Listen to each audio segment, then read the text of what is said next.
допустим, вот мы верили таксистам всю передачу, а давайте Зеленскому поверим. Ну, вот на секундочку. Не было никакой... Да, исследуем ветки, все очень правильно. Никакой атаки не было, Алексей Николаевич. Да. Никакой. Запустили беспилотники, как обычно. Как обычно, они там никуда не полетели или куда-то полетели, но, в общем-то, это все хлопок, новояз и все остальное. То есть, давайте теперь рассмотрим этот вариант.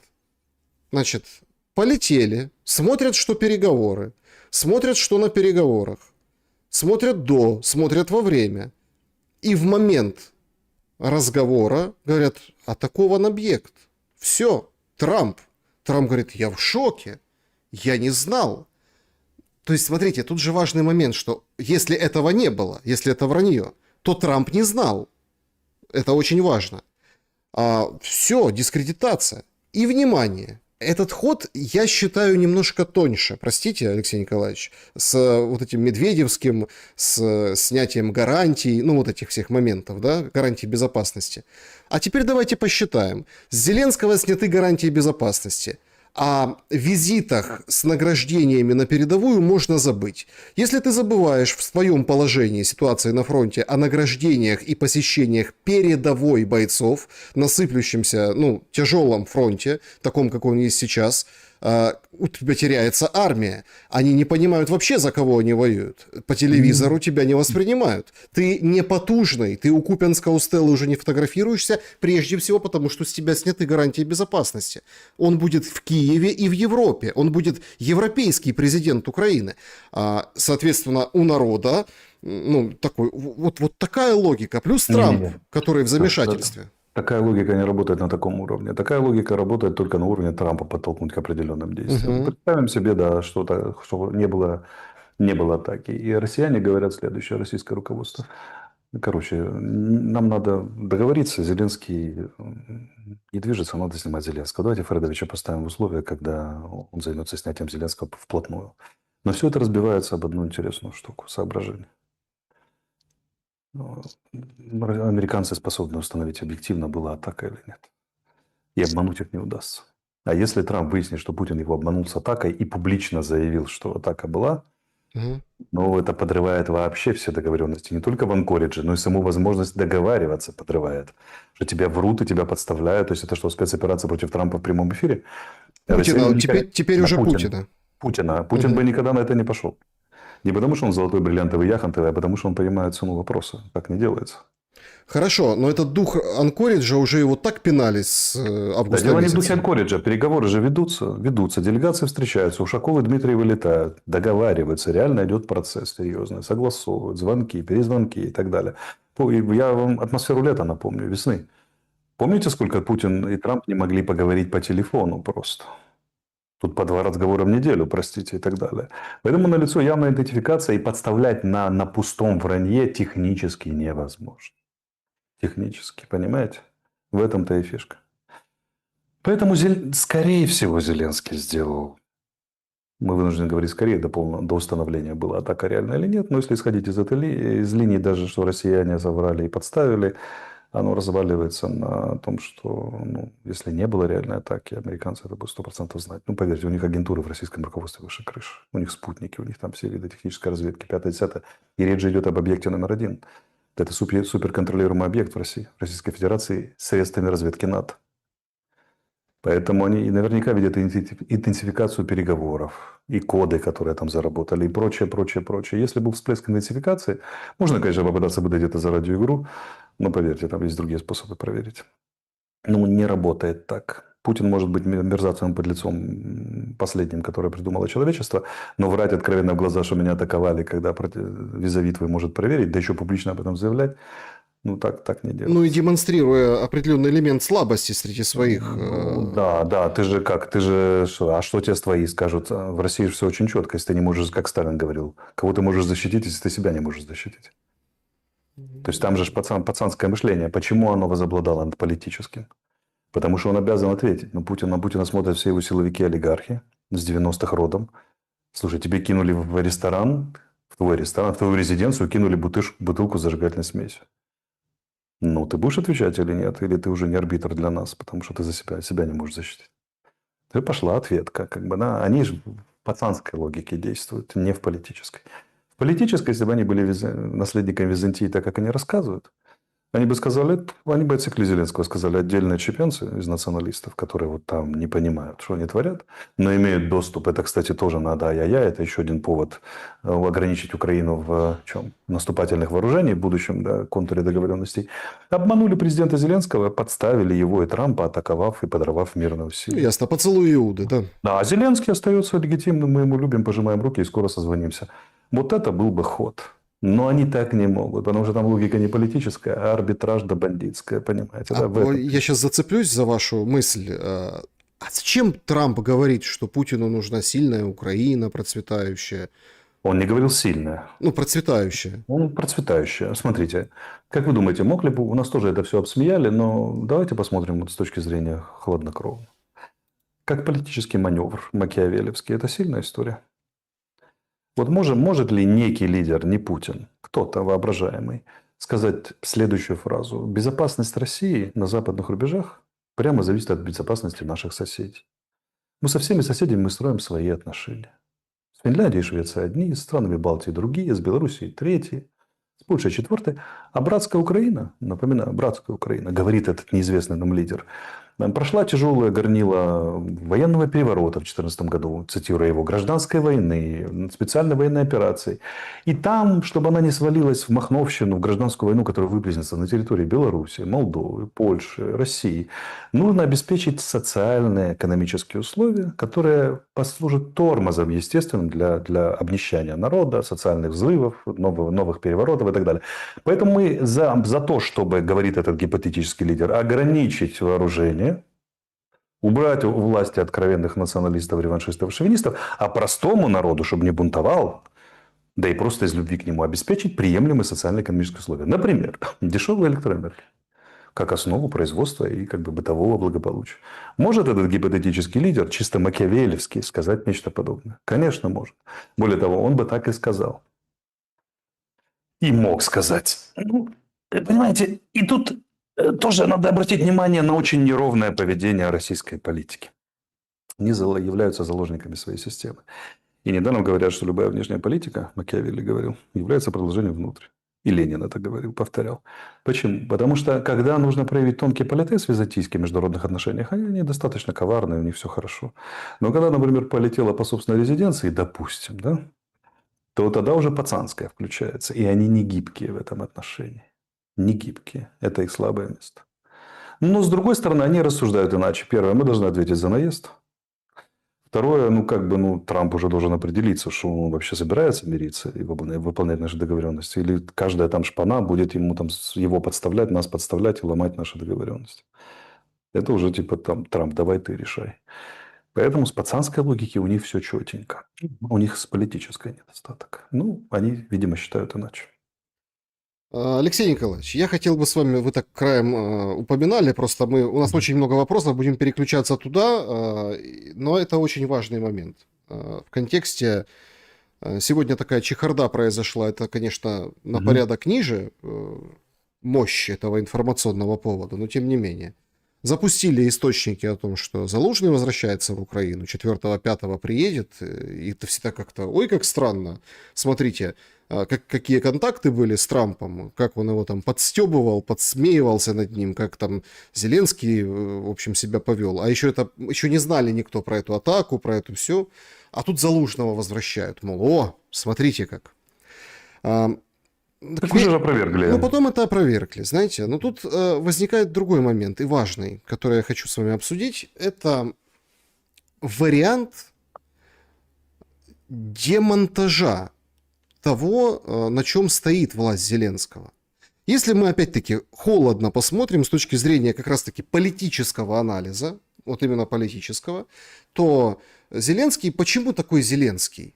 Не потому, что он такой крутой, а потому, что он разогнал парламент всех под зад коленом. Все не успели опомниться, понабирали, проголосовали за табуретку даже, фотографов каких-то там, не знаю, сексологов, разного рода специалистов, да, они все позаводились от бандитов, знакомых, кумовей, вот это вот все зашли, и это создалось монобольшинство. Потом зеленый принтер, потом начали грызться, и вот сейчас даже не догрызаются. Но НАБУ же помогает. Я вот читаю, когда вот свежее, да, вот немножко перед нашим эфиром было там 5 депутатов. Сейчас корректирует НАБУ. Говорит, от 3 до 5 депутатов. То есть Юзика они так официально особо не вспоминают. Вроде там какие-то обыски, что-то где-то.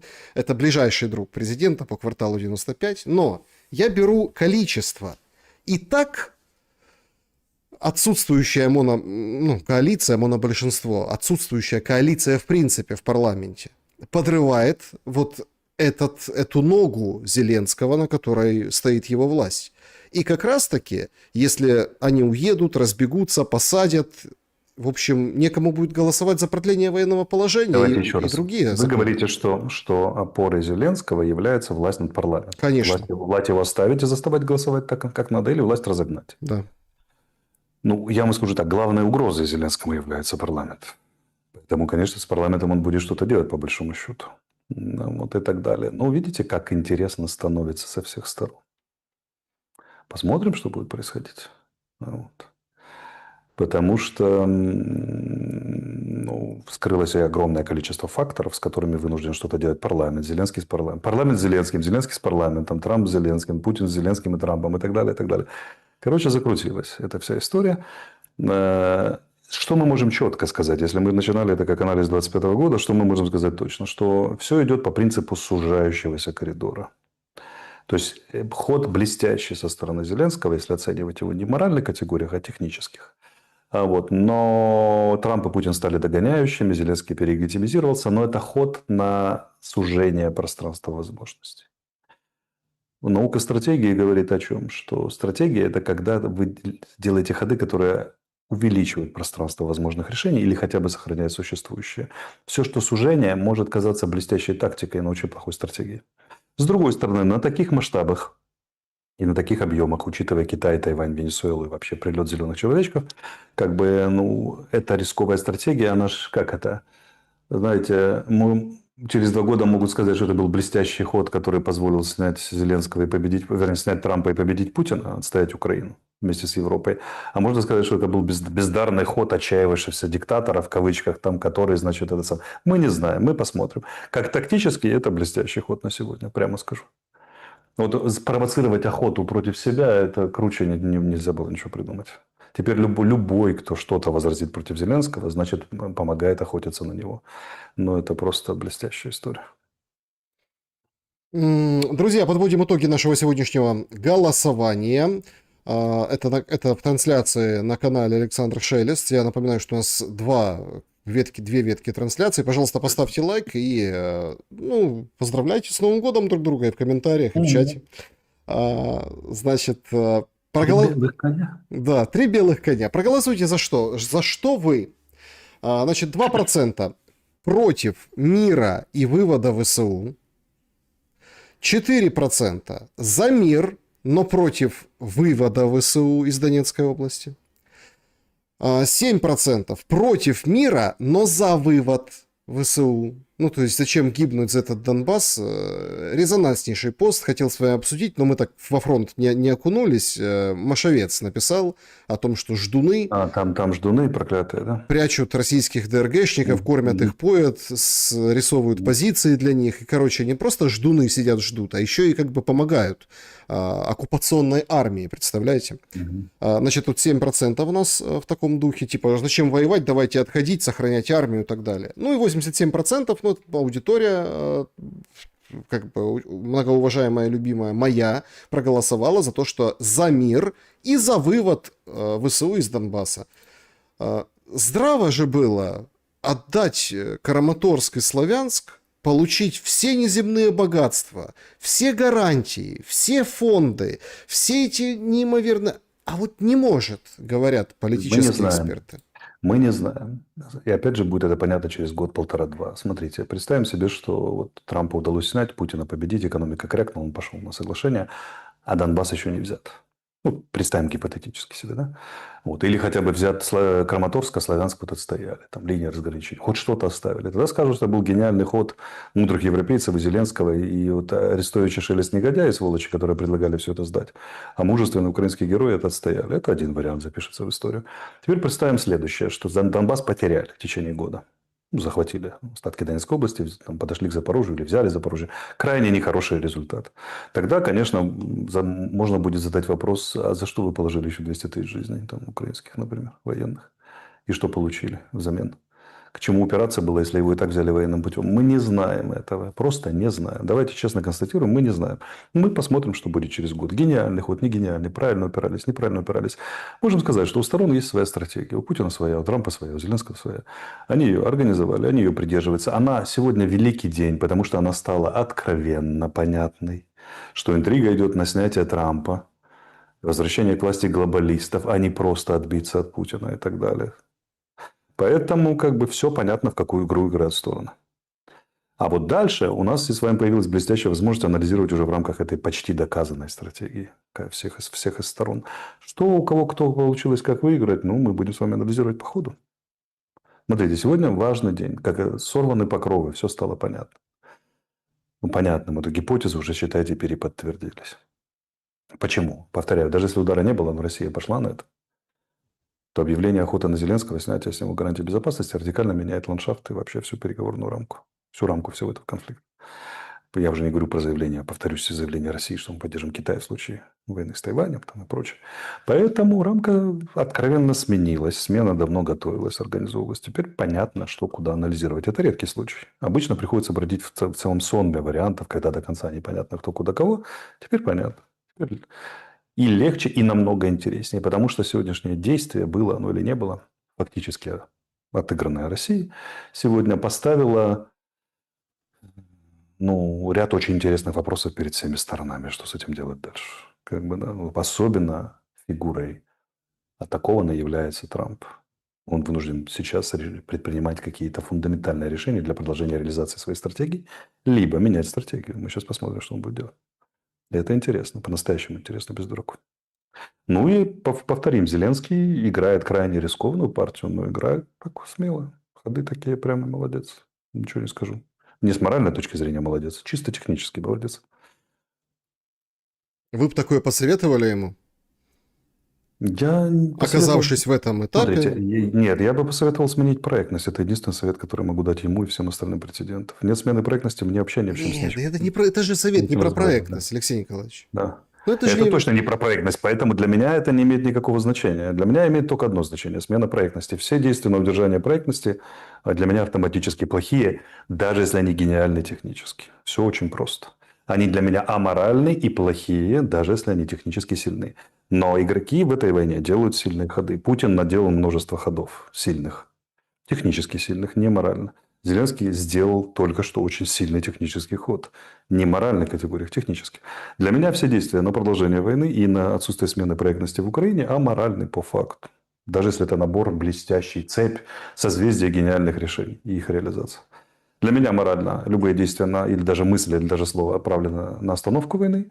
И второе, на смену украинской проектности. Вот это, да, это я поддерживаю. Это к вопросу о всех следующих, которые считают, что я буду что-то переворачивать. Это там, Пока. значит, друзья, значит, вопросы от вас полетели. Переходим сначала с клуба зрителей, потом сообщества и чаты. Вот в такой последовательности, поэтому заранее не пишите, да, вопросы в чаты трансляции, они просто улетят, а потом обижаются люди, почему не звучат. Так сказать, последняя возможность в этом году задать вопрос. Поехали, клуб зрителей. Значит... Андрей, Алексей Николаевич, петербургские таксисты поговаривают, что у Нетаньяху задача от некоторых сил из Лондона уничтожить Израиль, чтобы еврейские деньги себе не переманивал. Это как одна из причин. И будет это делаться через войну с Турцией или Ираном? Что вы думаете по этому поводу? Я даже комментировать я не хочу. Хорошо, с Новым годом вас, друзья, чтобы у вас было все хорошо. Ясно. Виктор, вопрос для Алексея. Вы один из немногих спикеров, который честно говорит, что, помимо прочего, среди причин войны выделяется развитие Украины как антироссии. Не выходит ли все так, что после наступления мира наиболее вероятный вариант, что Украина продолжит на травме войны ехать по этому же пути, все жестче и жестче закручивая гайки монопроекта, и это растянется на десятилетия, за которое вырастут новое поколение с соответствующими взглядами? На это и расчет. Не, на десятилетие не затянется, не вытянет Украина экономически, демографически и так далее. Но вполне может быть, даже более того скажу, это наиболее вероятный вариант, что проект антироссия закрепится, монопроект культурный будет только ужесточаться. И в этом трагедия Украины настоящая. Ужасная трагедия, против которой я борюсь, насколько я могу. Но, видите, Так, Алексей Николаевич, ввиду всего вами озвученного, насколько вероятен и возможен, оцените, пожалуйста, тактический ядерный удар России по центрам принятия решений или малой кровью все ну, по обойдется? Киеву они не будут бить тактическим ядерным оружием. Это резкая эскалация, смена всей международной рамки. На это они не пойдут. А вот всякими там орешник может прилететь. Там, то, что полетит баллистика по центру принятия решений, я думаю, практически 100%. Арестович сам хоть раз был целью, на которого охотятся спецслужбы, или он утверждает, что вызвать огонь на себя – это гениальный ход, это неудачное покушение, после которого будет обратка. И кому нужен его 150-процентный рейтинг после того, как его самолет куда-то пропадет на просторах Бермудского треугольника? А вы думаете, так легко сбить самолет президента? Как зря его сопровождают истребители любой страны НАТО, как только он пересекает, взлетает из Польши. Думаете, что президентов это щелкать как орешки? Это не так просто. Было бы так просто, их бы всех перещелкали уже. Не, ну что-то может на борту взорваться, помним, как у Пригожина. Это очень сложно. Он же не на своих самолетах летает, на натовских, поэтому это непростая история. Как бы. Так, переходим к вопросам из сообщества YouTube. Друзья, спасибо, что пишете. Сегодня такой очень... Я специально это сделал, и очень много поздравлений. Да, немножко тоже будем зачитывать Тоже в поздравления. конце поздравим всех. И тоже сами поздравим. Дождитесь. Обязательно, друзья. Всем большое спасибо, что вот обмениваетесь этими поздравлениями. Это заключительный эфир 2025 года, и очень здорово, что вы с нами были весь год. Это уже к зрителям, которые на YouTube. Значит, почему Украина позволяет профессиональным русским РДК со всем культом белогвардейщины и единой и неделимой быть, хотя вроде как борются с имперскостью? Спасибо. Потому что она говорит, что они антиимперцы. Как же антиимпер? Они ж просто пробиты, ну такие. Я же подчеркиваю, акцент на слове «говорит». Угу. Когда надо, когда можно использовать, она использует. Все очень просто. Угу. В Верховной Раде намерены создать новые законодательные акты, целью которых является обеспечение защиты украинской языковой среды. Предлагается сделать украинский язык доминирующим в общении внутри семей, а за несоблюдение этого правила, пишет Лена, установить санкции. Скоро нацисты запретят думать на русском языке. Законопроект этот не пройдет, скорее всего, потому что он прямо нарушает положение Венецианской комиссии, вообще прав человека и так далее. Они его могут подать отдельно, не в меняшки, но я сомневаюсь, что за него проголосуют. Но если проголосуют, то как бы и не надо далеко ходить. Вот вам укрепление монопроекта напрямую. Оно очень сильно поспособствует выигрышу войны, договоренностям и всего остального. В кавычках. Как планируете отмечать День программиста, спрашивает Матвей. День программиста с большой буквы «П» для меня это. Который все это запрограммировал и всем этим управляет. Ну, вот это намек на то, что Зеленский назначил 7 на Рождество января. православное, да, поставил, да, этот самый. Ну, бывает. Так. Вообще выдающийся теолог, да. Теолог, да. За заявление, да, его на этот самый, на Рождество 24-го, это было просто вершина теологии. Значит... Прорыв теологический. О какой Византии вы говорите? Сомневаюсь, что Трамп бы Византией занимался при атаке на свою резиденцию, как и любой другой лидер. Вы целый эфир превозносите Зеленского, ничего блестящего здесь нет, Оксана пишет вам. Оксана, если вы выйдете с Сашей в эфир, то я обязательно посмотрю. С вашей точки зрения. Спасибо, что смотрите меня. Пока. Да, значит... Я особенно ценю возражения. Если начнется война в Польше и Прибалтике, будет ли в таком случае война в Словакии? Она зацепит всю территорию Польши или частично? В Словакии? Да. По Словакии могут лупануть, там чисто теоретически, потому что она боеприпасы производит, если будет поставлять. Но это уже такая отдаленная перспектива. Как бы да. Анна, Алексей Николаевич, за всю войну ни разу не было обмена пленными и телами на порядок выше с украинской стороны, даже когда Украина наступала. Значит, Россия не могла потерять в 2-3 раза больше солдат. Когда Украина наступала? Когда В Украина наступала? 22-м. Мы вообще пленных набрали только благодаря этим двум операциям. Там Херсонской меньше намного, и Харьковской там действительно поднабрали. Но я, насколько помню, тогда соотношение было... Мы когда вступали, там 15 тысяч было у наших в плену у россиян, примерно числилось, и 600 россиян у нас на момент Харьковской контрнаступательной операции. А там мы поднабрали, там пару тысяч, несколько уже появилось, кого менять. Друзья мои, чтобы было много пленных и много тел, надо системно наступать годами, а не там два несчастных контрнаступления, поэтому, или счастливых. Поэтому, ну, вам хочется в это верить на здоровье. Я не могу препятствовать взрослым людям верить в то, что они хотят. Мгм. Интересный вопрос. Алексей Николаевич, да все понятно с нами, нашего возраста. А как быть с большой массой до 30? Как им передать на их языке? На тиктоковском, рэповском, хип-хоповском и так далее. Они ж без образования, без языкопоказывания, без отрыжки, без мата и так далее не понимают сути происходящего. Давайте я попробую. Сейчас люди в 40 тупые. С ними что делать, Вячеслав?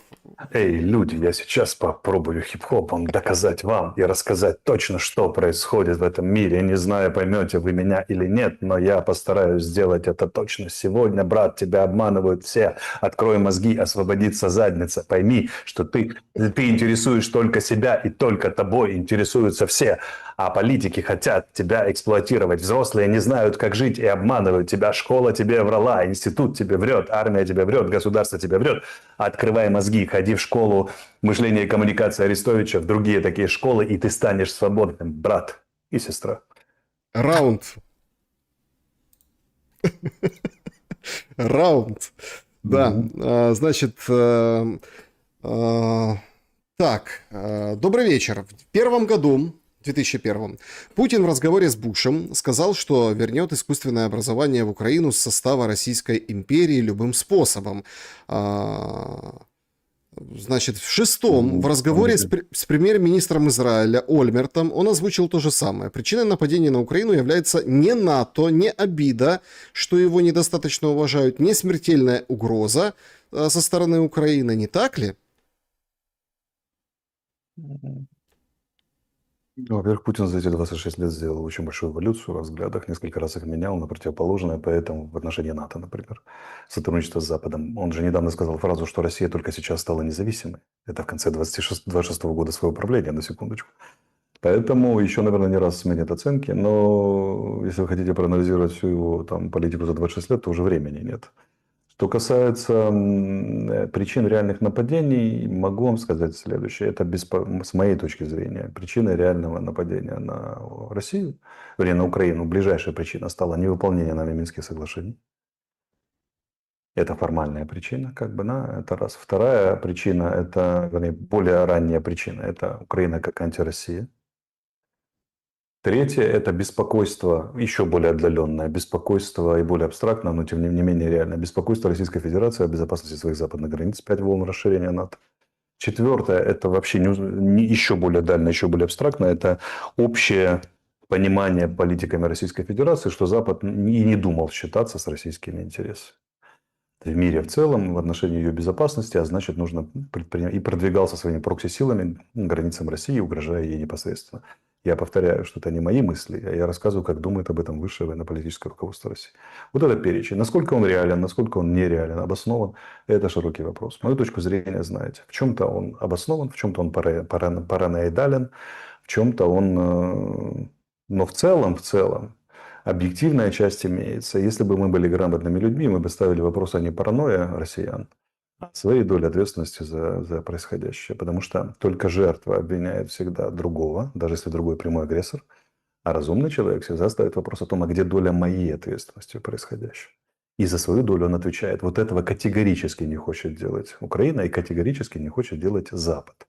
Поэтому меня не огорчает, что Путин агрессор. В мире полно агрессии. Мы грозимся агрессией против независимой Молдовы вообще напасть на Приднестровье, что является молдовской территорией. И как-то нас, в Венгрии угрожаем, как-то нас это вообще не смущает. Да, вот. А публично от высших должностных лиц у нас это звучит. А вот меня беспокоит то, что мы категорически не хотим рассуждать о своей доле ответственности за происходящее. Это означает позицию жертвы, а жертва – это всегда что?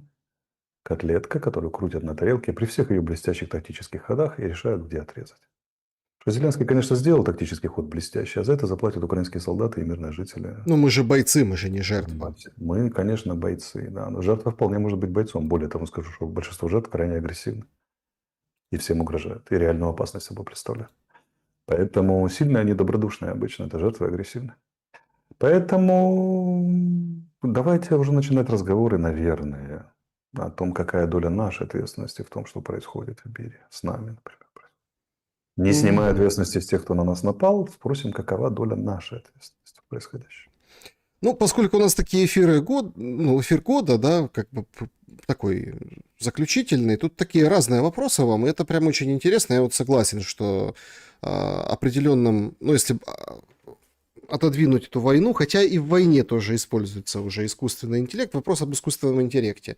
Значит, модным, популярным стало во всем мире, миллиарды долларов вливания. Алексей, вы пробовали с искусственным интеллектом проводить свои дискуссии на тему войны и что в целом думаете о будущем? Спрашиваю, потому что самое интересное, там не буду все зачитывать. В общем, человек приводит ряд фраз.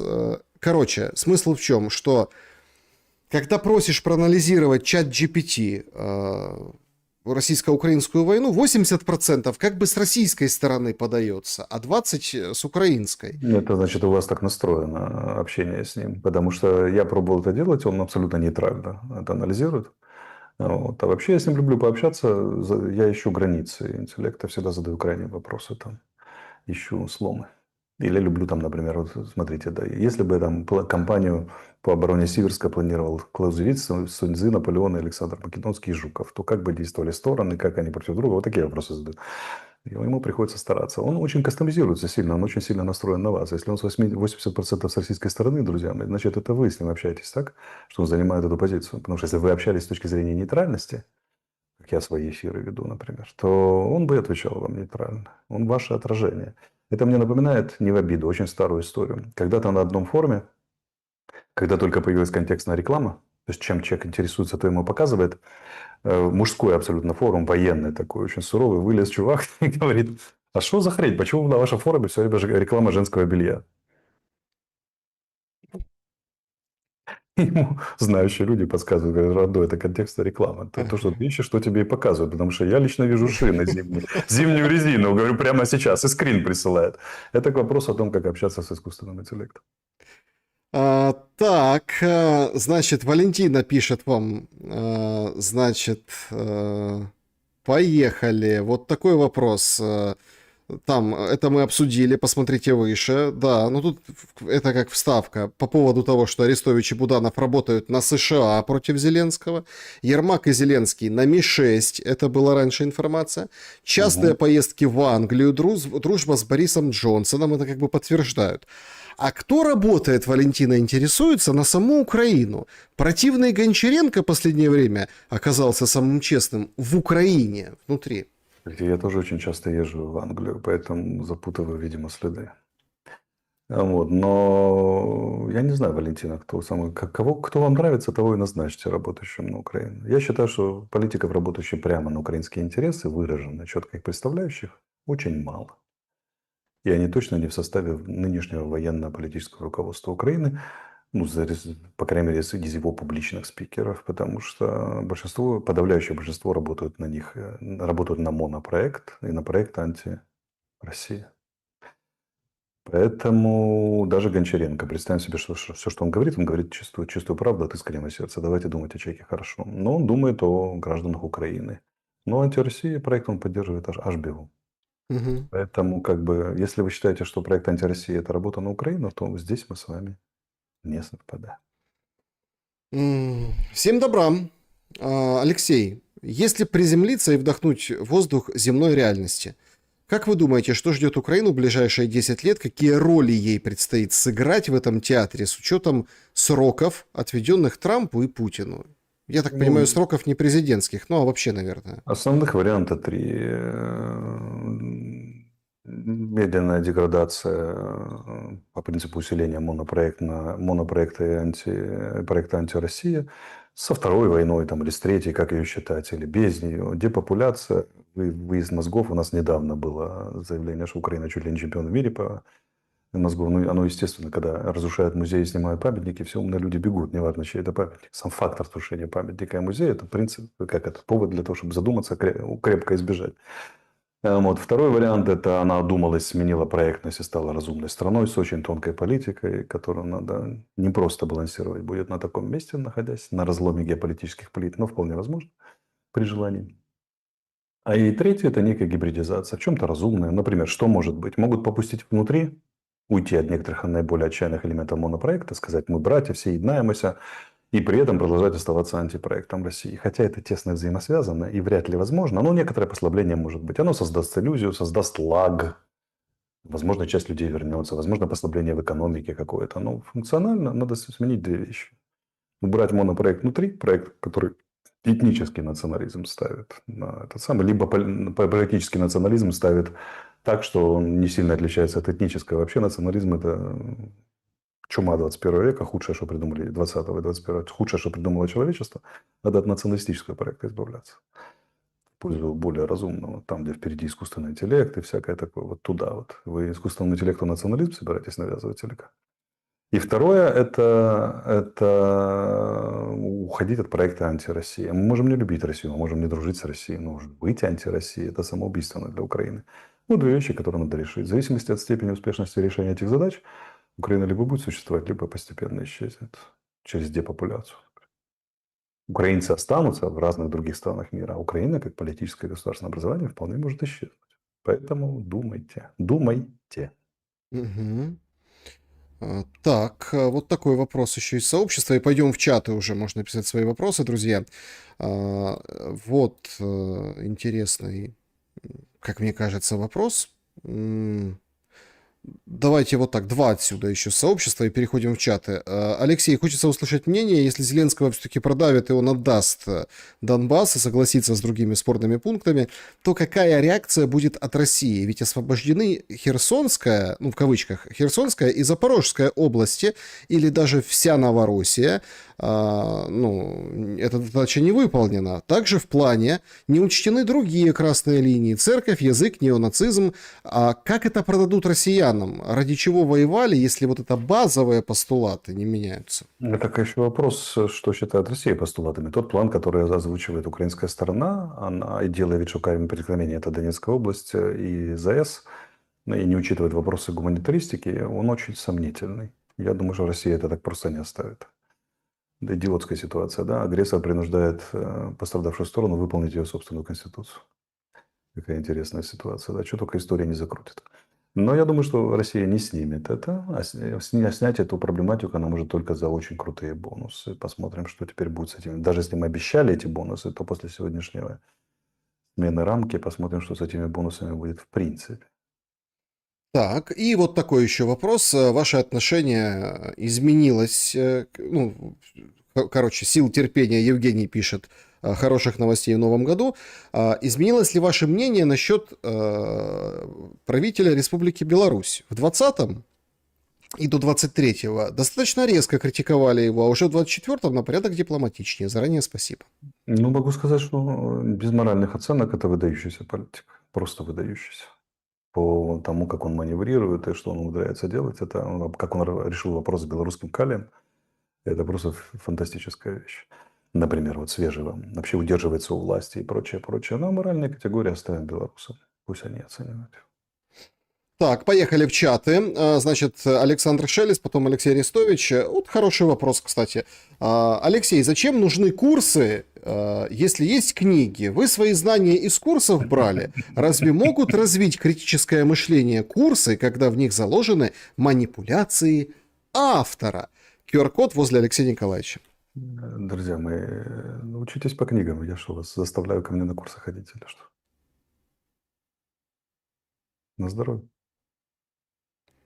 Значит, ну, опять-таки, смотрите, давайте так. Есть аудиалы, да, визуалы. Почему на курсы от живого учителя учиться гораздо полезнее, чем от книг, это отдельная большая тема. Могу вам объяснить. Человек поджигает человека, как свеча от свечу. Вот вам Маугли. Если ребенок потенциально, каждый человеческий, содержит развитие разума в полной степени, но если его воспитали волки или обезьяны, он не может стать человеком. Потому что не произошло самого главного зажигания. Взрослые люди поджигаются точно так же. Разум их поджигается, переходит на новые ступени от того, кто может наглядно на опыте продемонстрировать наличие этой новой ступени. Показать, вот она, дать пережить. Ну, сказать, вот так мы сюда доходим. Это на курсах может происходить. На книгах это тоже можно, но это очень сложно сделать. Должен быть выдающийся автор и выдающиеся способности постижения. А, как правило, их и нет. Даже если автор выдающийся, нету способностей постижения того человека, который пришел постигать. Потому что если бы у него были способности постижения, он бы сам был таким автором, он был бы уже на той ступени. Вот поэтому живые курсы, они более полезны, чем книги. Но если вам не нравится проклятый манипулятор Арестович, не ходите. Я как церковь, смотрите, все очень просто. У меня для всех открыто, но я никого не уговариваю. Мгм. Вот любой, кто хочет, может зайти. Но я никого не зову. Я согласен. Вот я объясню тоже. Согласен с чем?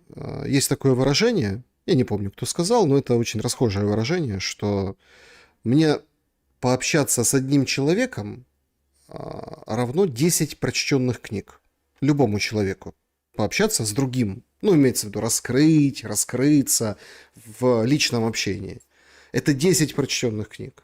Так То а что есть, пишут? Смотрите, книга – это же тоже диалог. Даже если это философская книга или справочник по сопромату, там все равно к вам автор обращается и что-то пишет. Вы все равно с ним в диалоге. Почему вы считаете, что письменный диалог лучше, чем живой диалог? Все, вот центральный вопрос, на который вам нужно ответить. В книге же не другой формат. Книги или диалоги – это центральное место художественных книг. Или если это публицистические книги или научные, то там автор к вам обращается с монологом, и, соответственно, у вас возникает диалог, когда вы ему отвечаете в мыслях. То есть, по сути, человек, который говорит, что на книгах учиться лучше или не хуже, говорит, что мертвый диалог лучше живого диалога. Вы можете оставаться на этой точке зрения. Я не смею возразить, вы знаете. да, нет, ну все могут свое выбирать, каждому свое. Жанет спрашивает. Смотрите, очень простая наглядная разница. Вы вживую смотрите эту передачу, можете задать мне вопрос, либо читаете ее стенограмму. Вот посмотрите на разницу. Да, значит, здравствуйте. В Украине все и вся переруганы между собой. Сама Украина переругана со странами-соседями. Как психолог, объясните, пожалуйста, этот феномен. Спасибо. Да что его объяснять? Если люди залезли в позицию жертвы, то всегда есть вторичная выгода. Вторичная выгода, главное, это моральная правота. Раз. Во-вторых, жертва всегда не должен быть виноватым у жертвы. Если нет виноватого, она не жертва. Поэтому они упиваются своей моральной правотой, те, кто ругается, и что? И всегда должен быть виноватый. Он технически необходим, потому что без этого сетка координат не строится жертва. Ну вот и все. Поэтому, когда ты говоришь кому-то, что он виноват, а ты морально прав и во всех отношениях прав, то отношения не бывают хорошие. За этим нет конструктива. Люди не хотят помириться. Люди хотят иметь свою вторичную выгоду. Что люди растерянные, раздавленные, потерянные, не знают, как жить, всего смертельно боятся. И быть жертвой – это единственное спасение. Там моральная правота. И возможность сбросить ответственность на кого-то виновата. А вот вам глобальный механизм, который закрутили украинцев. Вы спрашиваете, будет ли Киев атаковать Орешником. Друзья мои, это ничто по сравнению с вопросом, как атакуют мозги украинцев десятилетиями. Ядерный удар каждый день, по несколько ядерных ударов. Это катастрофа, что с головами людей происходит и с душами. Но, видите, я как маленькая птичка лежу, ножки в небо поднял и удерживаю. Делаю, что могу. Алексей, когда психанет Европа и откажется от Украины, есть ли такой сценарий? Кто следующий после Италии будет, что перестанет финансировать Украину? Спасибо заранее. Ну, годика еще два, потому что для этого должны пройти череда выборов и в тех странах, которые спонсируют Украину, и прийти правое правительство, которое, например, не захотят этого делать. Но запас 2 года еще есть. Так, значит,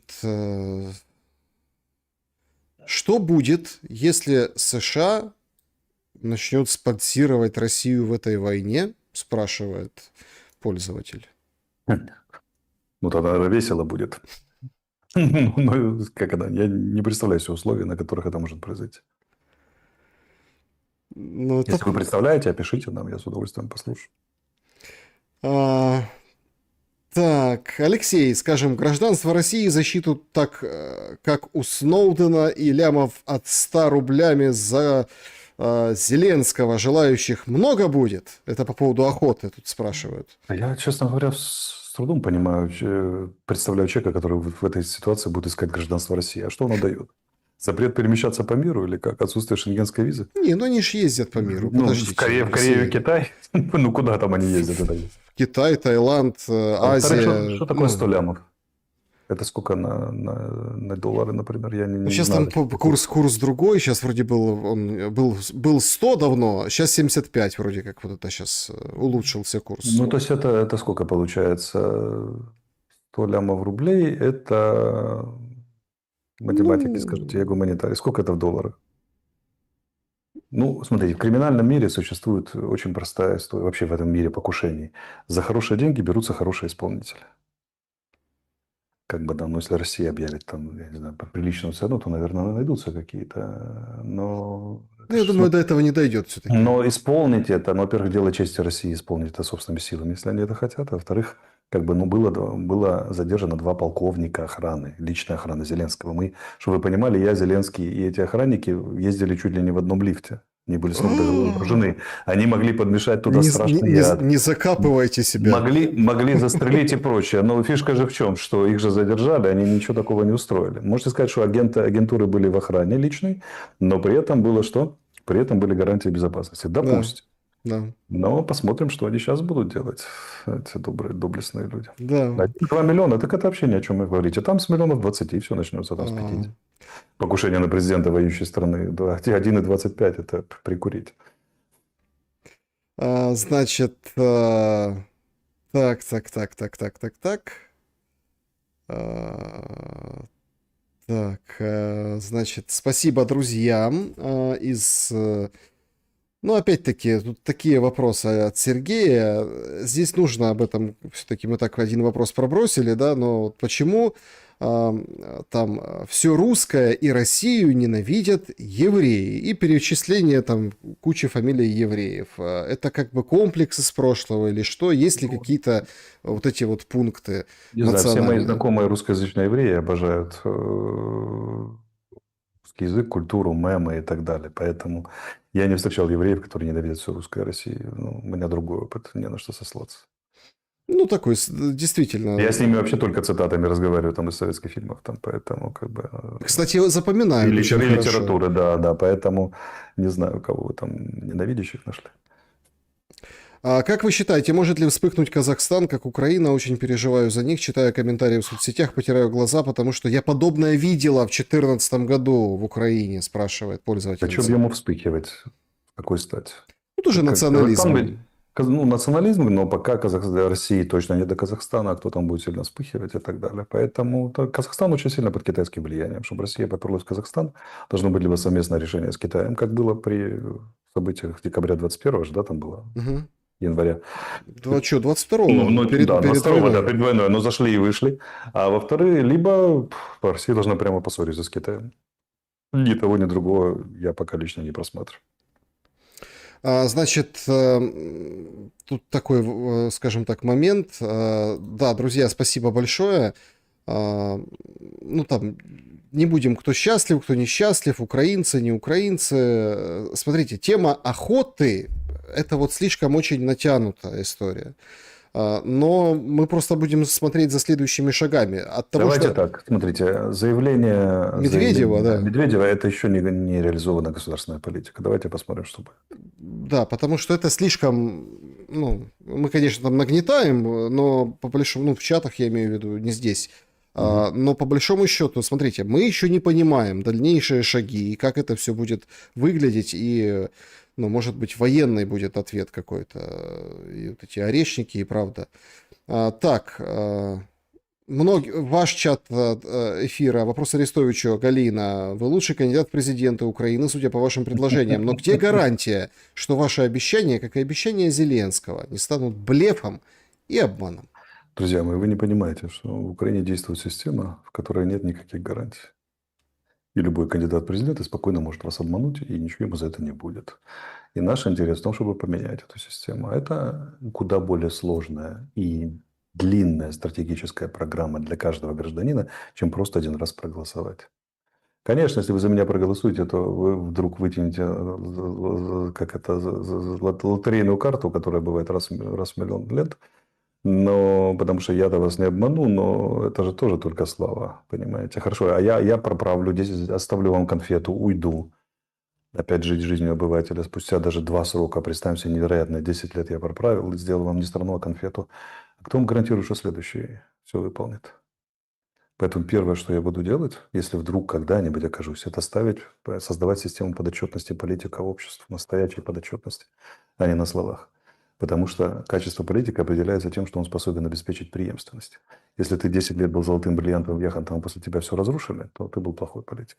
Даже если в твои 10 лет все были абсолютно счастливы. Поэтому надо создавать очень долгий, кропотливый труд, проект по тому, чтобы гражданин реально мог контролировать власть и общество. А это непросто. Эта власть должна себя добровольно самоограничивать. Целая история. Значит, тут приходят, ну, разбирают это интервью Сырского, да, мы тоже упоминали, там частично бегло его, говорит, что будет проверка инцидента, который случился в Гуляйполе. Одна из бригад, это 102-я бригада, ТРОшники, постепенно отходила. Ну, в общем, штурмовиков перебросили, с боями занимали то, что было оставлено, говорит. В общем, у Сырского и в Покровске еще война, и в Гуляйполе война. То есть никто ничего не захватил. Но всех Ну, в будут Галиполе проверять. действительно война, как бы все еще продолжается. Город не полностью занят Российской Федерацией, из имеющейся у меня на данный момент информации. Ну, да, был такой эпизод, захватили штаб батальона, ну, по крайней мере, так показали, а наши признали. Мгм. Какие-то там ноутбуки, то все. Ну, бывает, паника на войне, что же делать? Значит, здравствуйте, Алексей. Пожалуйста, дайте свой прогноз, военный прогноз на 26-й год. На весь 26-й год не дам, это слишком длинная штука. Если война меняется каждые 3 месяца, то как бы сложновато. Но в ближайшее время, да, будут ожесточенные бои по всем тем же направлениям. Политическая задача никуда не девается Российской Федерации, взятие Донецкой области полностью. У них Восток и Север Харьковская, у них буферная зона задачи Сумская.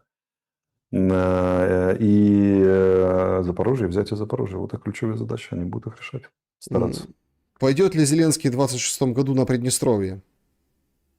Но если он пойдет, он сделает крупнейшую ошибку, которую он может сделать, потому что он резко пересорится с Молдовой. Читайте Румынии, читайте с Францией, и вообще со всем Евросоюзом. Это будет агрессия, Украина станет агрессором. И вопросы помощи военной после этого становятся очень сомнительными. Да, значит, так, что я нам... Люба пишет, чему я научилась у Алексея работать как роторный экскаватор и Да, управлению моим состоянием. Люблю вас. И да, да. очень много теплых и хороших, добрых слов пожеланий с Новым годом, с наступающим.